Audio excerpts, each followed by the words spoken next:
bahagia pasti tidak ingin dilupakan begitu saja. Kita sering mengabadikannya ke dalam sebuah foto. Namun bagaimana jika foto yang mengabadikan momen bahagia itu juga mengingatkan kita pada sebuah peristiwa mengerikan? Inilah 7 kisah mengerikan di balik foto bahagia.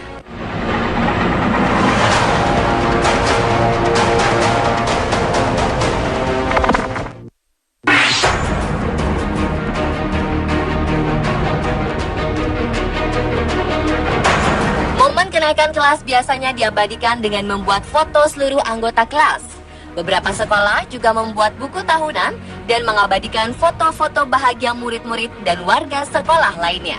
Ini adalah momen yang diabadikan oleh SMU Columbine di Amerika Serikat pada tahun 1999. Siapa sangka beberapa orang dalam foto ini menjadi korban penembakan yang pelakunya juga terdapat dalam foto ini. Eric Harris dan Dylan Klebold menjadi tersangka penembakan berada di sudut kanan atas dengan pose tangan seperti menembak ke arah kamera. Beberapa hari setelah foto ini diambil, 2 pelajar dari sekolah ini melakukan penyerangan bersenjata api. Eric Harris dan Dylan Klebold menembakkan senjata otomatis dan melemparkan bom rakitan kepada teman-teman dan guru di sekolah mereka sendiri. Teror di sekolah ini menewaskan 25 orang dan membuat 15 orang lainnya luka parah karena tembakan 2 pelajar ini. Petugas keamanan khusus pun diturunkan untuk mengamankan serangan ini. Namun kedua pelaku tidak berhasil ditangkap. Setelah melukai puluhan siswa dan guru, mereka ditemukan tewas di perpustakaan.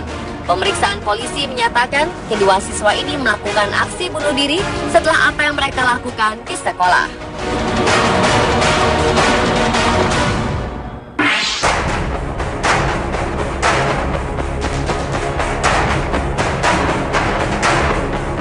Foto selanjutnya diambil ketika seorang remaja mengadakan pesta meriah di rumahnya pada 16 Juli 2011.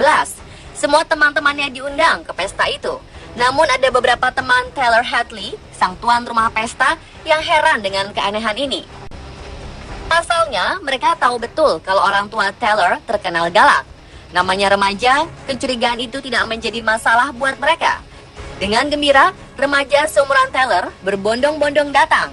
Taylor tidak punya banyak sahabat, namun ada kurang lebih 60 orang yang datang memenuhi undangan Taylor yang disebar di akun Facebooknya. Ketika mereka berpesta, orang tua Taylor tidak ada di rumah. Taylor mengaku bahwa orang tuanya sedang berpesta keluar kota. Pesta di rumah Taylor sangat meriah dan berlangsung hingga lewat dini hari. Ketika teman-teman sedang berpesta, Taylor memanggil sahabatnya dan mengakui kesalahannya. Namun sang sahabat menganggap pengakuan itu hanya sebuah lelucon. Sampai akhirnya Taylor menunjukkan kamar tempat jasad orang tuanya disimpan. Taylor pun dilaporkan ke polisi dan mendapat hukuman setara dengan orang dewasa. Banyak yang menginginkan dia dihukum mati, namun karena masih remaja, dia dijatuhi hukuman seumur hidup di penjara.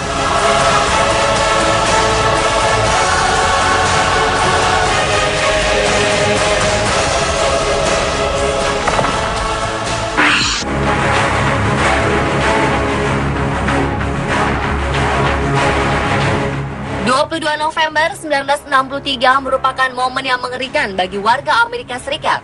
Tepat pada saat itu, Presiden mereka John F. Kennedy ditembak oleh orang misterius ketika mengadakan pawai di kota Dallas. Foto ini adalah momen bahagia di mana John F. Kennedy melemparkan senyum pada warga Dallas yang berjejer di pinggir jalan mengeluk-elukan kedatangan beliau. Jackie Kennedy, sang istri yang berada di sampingnya pun memasang senyum kepada masyarakat yang menyaksikan pawai kenegaraan itu. Semua tampak bahagia, hingga sebuah peluru ditembakkan ke arah Presiden ke-35 Amerika Serikat ini. Detik-detik setelahnya berubah menjadi mimpi buruk yang tidak pernah hilang di benak sang istri.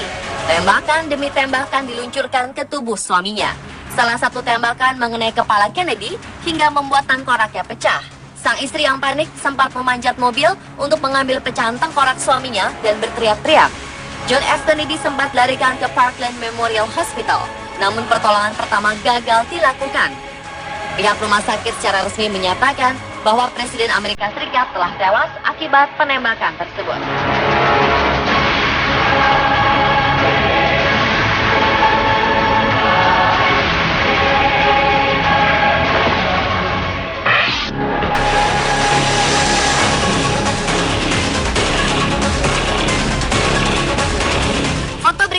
merupakan kisah seorang anak orang kaya yang bosan dengan kehidupan mewahnya.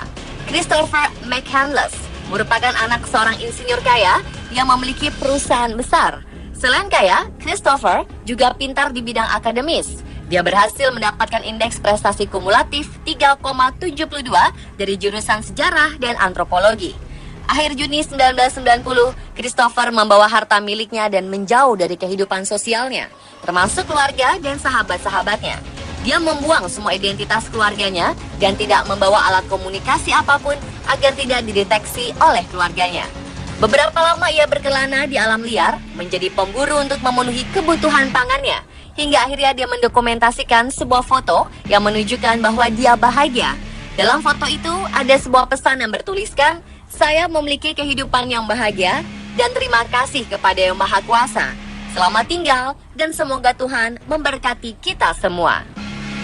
Beberapa hari setelah menulis pesan itu, Christopher meninggal dan ditemukan oleh para pemburu di tengah hutan.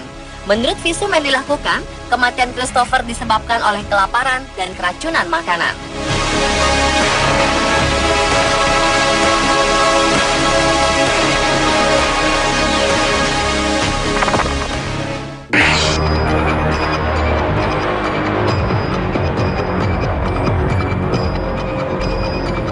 Sekilas foto ini terlihat menakjubkan.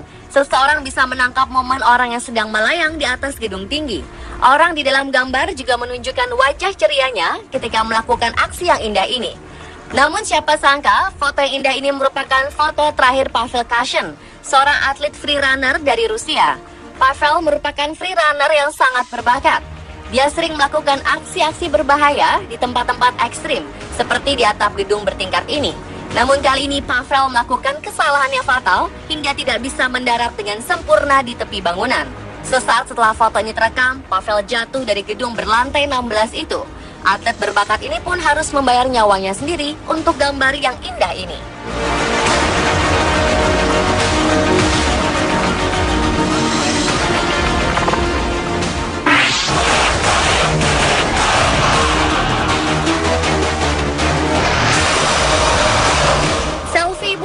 Sering ditemukan di laman Facebook seseorang. Ini juga ditemukan pada akun Facebook Gary Slough, salah satu korban tragedi pesawat Malaysia Airlines MH17 yang ditembak di Ukraina. Gary mencoba mengabadikan momen bahagia ketika dia dan ibunya hendak berlibur dan mengunggahnya ke Facebook. Tragisnya, beberapa saat setelah selfie itu diposting ke media sosial, anak dan ibu ini tewas bersama 296 penumpang dan awak pesawat naas ini. Foto ini menjadi foto terakhir Gary dan ibunya, Petra Slough.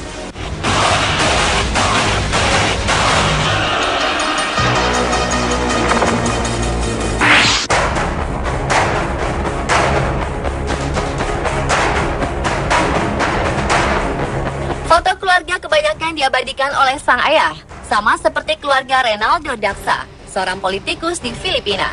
Malam yang bahagia dilalui bersama keluarga selalu diabadikan oleh sebuah foto.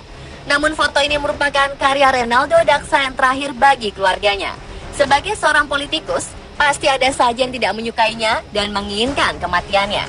Malam di mana dia menghabiskan waktu dengan keluarganya menjadi malam teror bagi anak dan istrinya. Renaldo ditembak tepat di bagian dada ketika dia sedang mengabadikan wajah keluarganya. Hasilnya sang pelaku terekam dalam foto yang menggambarkan senyum 3 wanita. Seorang pria terlihat menoleh ke arah pelaku ketika foto diambil. Renaldo sempat dilarikan ke rumah sakit untuk mendapatkan pertolongan. Namun dia menghembuskan nafas di perjalanan ke rumah sakit. Itulah pemirsa, 7 kisah mengerikan di balik foto bahagia versi on the spot. Momen bahagia tetap menjadi memori indah bagi yang melihatnya. Namun yang mengalami tragedi, peristiwa itu tetap menjadi mimpi buruk yang mengganggu tidur.